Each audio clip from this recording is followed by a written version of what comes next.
L'atteinte des objectifs du millénaire pour le développement en matière de santé fait respectivement appel au respect de l'exigence de l'OMD 4, dont le but est de réduire de 2/3 la mortalité infantile, et celle de l'OMD 5, qui vise à réduire de 3/4 la mortalité maternelle. Ceci explique donc la tenue permanente au Cameroun des journées nationales de vaccination contre la poliomyélite, couplées, soit 2 fois par an, à la semaine d'action de santé et de nutrition infantile et maternelle. L'effet, bien que coutumier, mérite à chaque fois une dose d'explication suivant leur cadre d'intervention.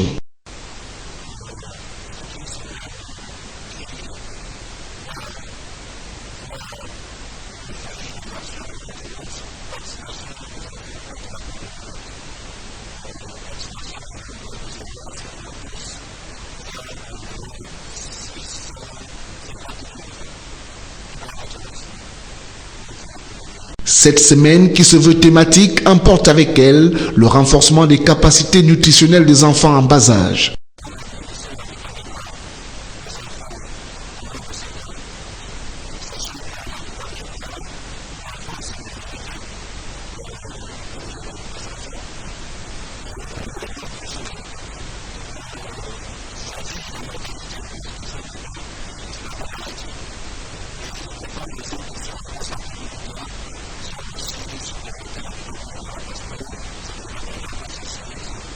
Les parents gagneraient à suivre de près cette campagne qui se propose de déparasiter au moins 95% des enfants âgés de 12 à 59 mois.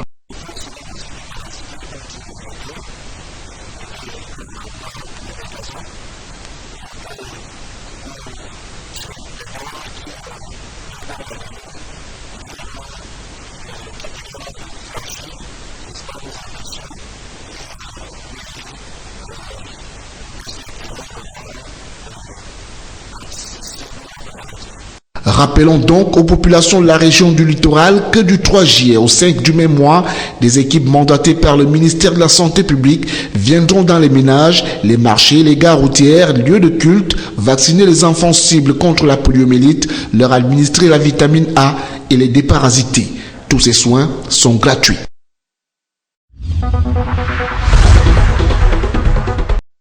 Parmi les cancers qui affectent la femme, le cancer du sein est le plus redoutable et le plus meurtrier. Si les causes de cet assassin professionnel restent jusqu'ici inconnues, l'on a tout au moins une idée claire des facteurs de risque. Ce sont entre autres l'obésité, le stress permanent, le manque d'exercice physique et une alimentation trop riche en graisse. Une fois la maladie contractée, la prise en charge devient un travail de longue haleine où sont impliqués les spécialistes de plusieurs branches de la médecine. Ce sont entre autres les chirurgiens, les gynécologues, les chimiothérapeutes, les psychologues, pour ne citer que ceux-là. Une meilleure prise en charge du patient peut conduire à une guérison, mais plusieurs y laissent parfois leur vie. Compte tenu du caractère meurtrier de cette maladie, les spécialistes de la santé et les associations comme Run for a Cure Africa ont choisi de se rapprocher des personnes démunies et susceptibles de contracter cette maladie pour leur apporter la bonne information. Ceci à travers la sensibilisation sur les risques liés au cancer du sein. Cette année encore, le rendez-vous a été pris pour les 6 et 8 juillet 2015 à l'hôpital La Quintini de Douala pour une vaste campagne de sensibilisation et de dépistage gratuit.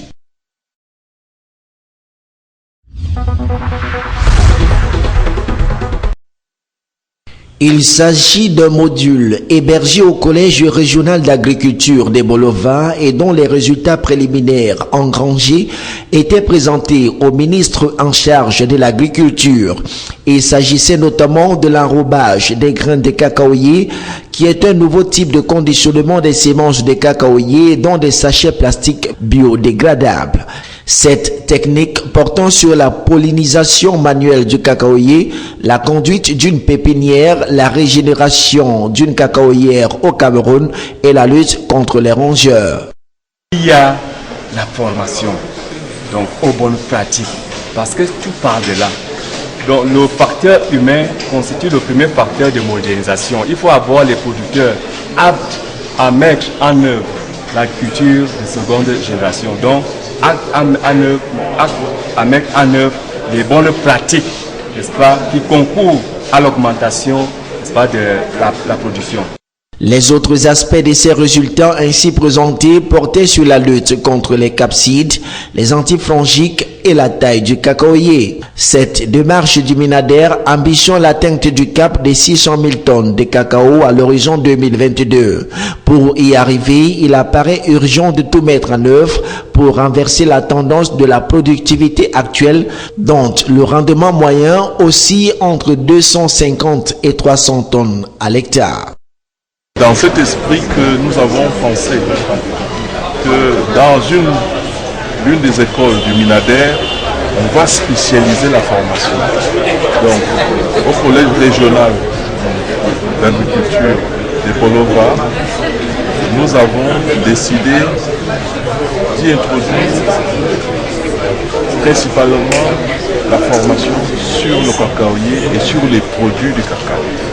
National Cacao Academy est une plateforme technique agrégeant les compétences de haut vol en matière de cacao. Elle entend accompagner le gouvernement dans la mise en œuvre des actions liées à la modernisation de la cacaoculture en vue de relever de manière significative la production de ce produit de rente.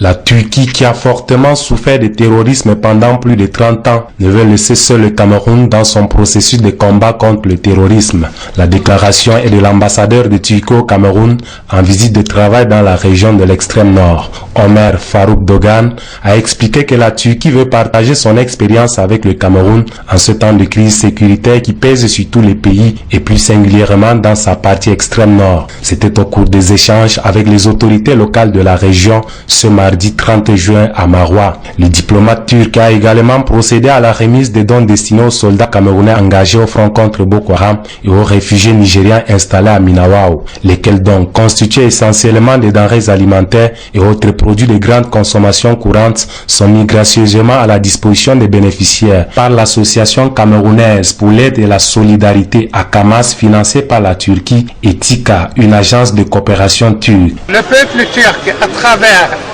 TICA, qui est une agence de coopération, de coordination de développement, et ACAMAS, qui est un ONG de solidarité et de fraternité avec le peuple camerounais, a voulu partager ses moyens avec le peuple camerounais et prouver aussi son vœu de soutenir le Cameroun contre le secte terroriste qui empêche le développement du pays. En réceptionnant ces dons en sa qualité du président du comité de gestion des dons, le gouverneur a dit au nom du gouvernement camerounais toute sa gratitude à la Turquie, ce pays ami pour cet élan de solidarité. Midjawa Bakari a rassuré l'ambassadeur que ces dons seront acheminés aux différents bénéficiaires. La commission régionale va se réunir. Nous avons une clé de répartition bien connue entre forces de défense et de sécurité des populations déplacées jusque dans les arrondissements. Nous allons tout simplement introduire les données dans Excel qui va nous sortir le produit et nous allons inviter dans les uns et les autres à venir tout simplement décharger et enlever le quote-part. Rappelons que c'est depuis le 26 mars 2013 que les accords de coopération ont été signés à Ankara entre le Cameroun et la Turquie. Et la région de l'extrême nord est aujourd'hui l'une des régions qui bénéficient des retombées de cette coopération.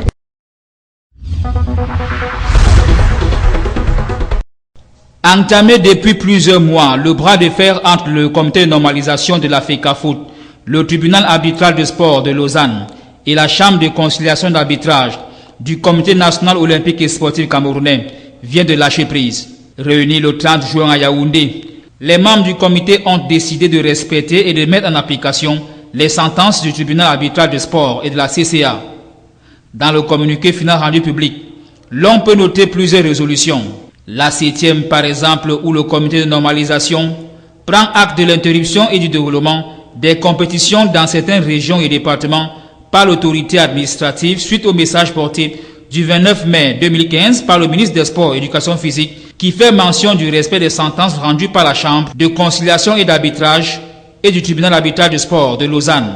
Le comité de normalisation de la FECAFOOT relève d'une part que les sentences du TAS, qui n'ont jamais été communiquées malgré plusieurs sollicitations de la FECAFOOT, ont été exécutées en ce que l'ensemble du processus a été repris, et d'autre part que la sentence du 15 mai 2015 de la CCA dont se prévalent certains individus ne se prononce pas sur les personnes compétentes pour organiser le championnat régional et départemental.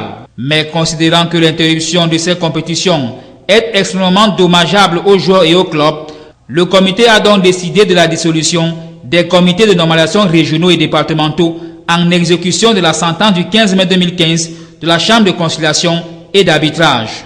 Toutefois, le même comité de normalisation réitère et renforce les pouvoirs des secrétaires administratifs nommés par le comité, une mention qui pourrait créer la confusion dans les 10 ligues régionales entre l'exécutif de 2009 et les secrétaires administratifs désignés. Mais pour combien de temps?